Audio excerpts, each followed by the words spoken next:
നമുക്ക് ഈ ക്വസ്റ്റ്യൻ പേപ്പറിൽ രണ്ടാമത്തെ ക്വസ്റ്റ്യൻ നോക്കാം.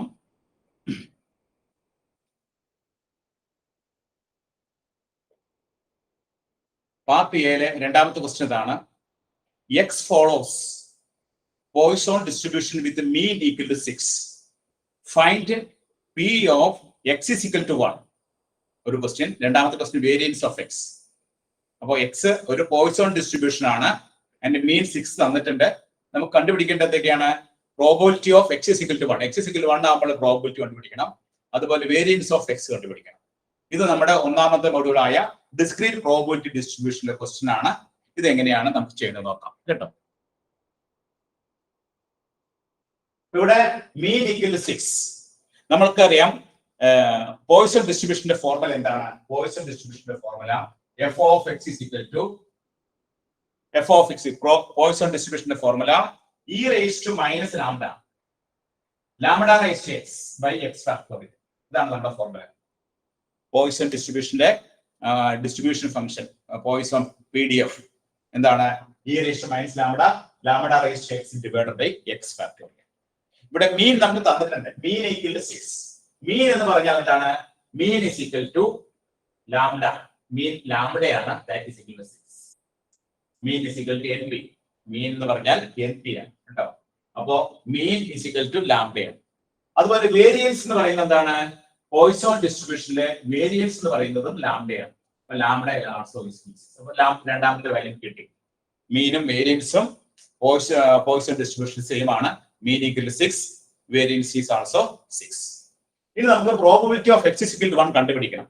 അത് കണ്ടുപിടിക്കാനായിട്ട് ഇവിടെ നമുക്ക് ഇ റേസ് ടു ലാംഡയ്ക്ക് വരെ തുടക്കാം. E raise to minus 6 raise to x by x factorial.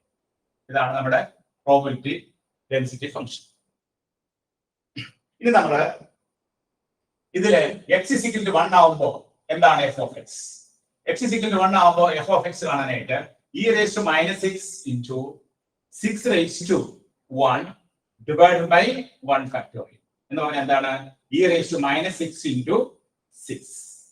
ഇത് നമ്മൾ മൾട്ടിപ്ലൈ ചെയ്യുമ്പോൾ ഇ റേസ് ടു മൈനസ് 6നെ 6 കൊണ്ട് മൾട്ടിപ്ലൈ ചെയ്യുമ്പോൾ നമുക്ക് കിട്ടുന്ന ആൻസർ ഇതാണ് 0.0149. അപ്പൊ നമുക്ക് കിട്ടുന്ന പ്രോബിലിറ്റി എന്താണ് കിട്ടുന്നത്? 0.0149 എന്നാണ് കിട്ടുന്നത്. 0.0149. അത് ഇ റേസ് ടു മൈനസ് 6ന്റെ value e raise to minus 6ന്റെ വാല്യൂ എന്ന് പറയുന്നത് നമുക്ക് കിട്ടുന്നത് ദാറ്റ് ഈസ് ഈക്വൽ ടു 0.00248 എന്നാണ്. 0.00248. ഇനി അതിന് നമ്മൾ 6 കൊണ്ട് മൾട്ടിപ്ലൈ ചെയ്യുമ്പോൾ നമുക്ക് കിട്ടുന്ന വാല്യൂ ആണ് 0.0149. അപ്പൊ നമ്മൾ ഈ പ്രോബ്ലത്തിൽ എന്താണ് ചെയ്തത്? ഈ പ്രോബ്ലത്തിൽ മീൻ തന്നിരിക്കുന്ന പ്രോബ്ലം പോയിസോൺ ഡിസ്ട്രിബ്യൂഷൻ ആണ്. ഫസ്റ്റ് മോഡ്യൂള് ഡിസ്ക്രീറ്റ് പ്രോബബിലിറ്റി ഡിസ്ട്രിബ്യൂഷനിലെ പ്രോബ്ലം ആണ്. ഇവിടെ തന്നിരിക്കുന്നത് മീൻ ആണ്. അപ്പൊ പോയിസോൺ ഡിസ്ട്രിബ്യൂഷനിലെ മീൻ എന്ന് പറയുന്നതും വേരിയൻസ് എന്ന് പറയുന്നതും സെയിം ആണ്. Mean is equal to lambda and variance is equal to lambda. അപ്പൊ ലാംഡ മീൻ നമുക്ക് 6 തന്നുകൊണ്ട് ലാംഡയുടെ വാല്യൂ എടുക്കാം, 6 എടുക്കാം. വേരിയൻസും നമുക്ക് 6 കിട്ടി. ഇനി നമുക്ക് അടുത്തായിട്ട് കണ്ടുപിടിക്കേണ്ടത് എന്താണ്? ആ പ്രോബബിലിറ്റി ഫംഗ്ഷൻ കണ്ടുപിടിക്കണം. F of x is equal to e raise to minus lambda raise to x by x factorial. അപ്പോൾ ലാംഡയ്ക്ക് നമ്മൾ 6 കൊടുത്തു. E raise to minus 6 raise to x by x factorial. ഇനി നമ്മൾ എക്സ് ഇസ് ഈക്വൽ ടു 1 ആകുമ്പോൾ ഇവിടെ എക്സിന് 1 കൊടുക്കുക. E raise to minus 6 into 6 എന്ന് വരും. ഇത് നമ്മൾ മൾട്ടിപ്ലൈ ചെയ്യുമ്പോൾ നമുക്ക് കിട്ടുന്ന വാല്യൂ ആണ് 0.0149. കാൽക്കുലേറ്ററിൽ മൾട്ടിപ്ലൈ ചെയ്യുമ്പോൾ നമുക്ക് ഇതിന്റെ വാല്യൂ കിട്ടും 0.0149. ഇതാണ് നമ്മുടെ രണ്ടാമത്തെ പ്രോബ്ലം. ഇത്രയും ഭാഗം കൃത്യമായിട്ട് നിങ്ങൾ ചെയ്ത് കഴിഞ്ഞാൽ നിങ്ങൾക്ക് 3 മാർക്ക് സ്കോർ ചെയ്യാം കേട്ടോ.